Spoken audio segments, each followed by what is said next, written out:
What can I do for you? I'd like to know more about the Iron Bull. The chief. Last time I met him, he saved my life. I never thought I'd work for a Canary, but he grows on you. He's not like any commander I've ever worked for. That's for damn sure. How's Iron Bull as a commander? If you know what you're doing and hold up your end, he's easy. He doesn't accept any less. He keeps us alive, he leads from the front, and if you've an idea that'll win the fight, he listens. I've seen bands whose captains had to prove they were swinging the biggest sword. Bull isn't like that.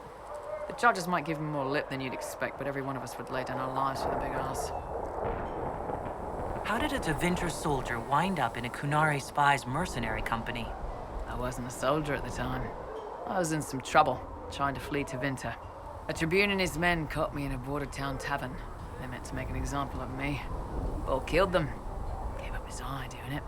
Patched me up and asked if I was looking for work. I've been putting up with his jokes ever since. That's how he lost the eye? Yes. The guards had me on the tavern floor when Bull came inside and yelled for them to stop. One of them saw trouble coming and figured he'd finish me off. The guard had a flare. Bull put himself between me and the blow. Big-horned idiot. Didn't even know me. Is it strange to work for a Kunari? He hasn't tried to convert us to the Qun, if that's what you're asking. Bull's charges don't care who you light a candle for, so long as your shield stays up. If he hadn't told me he was Ben-Hassrath, I'd have thought he'd left that life behind. I didn't expect he'd tell you all that he was a spy. Not the whole band, but those who've been around long enough to trust. He figures most of us would find out sooner or later, and it should come from him. Eyes to eye, he says.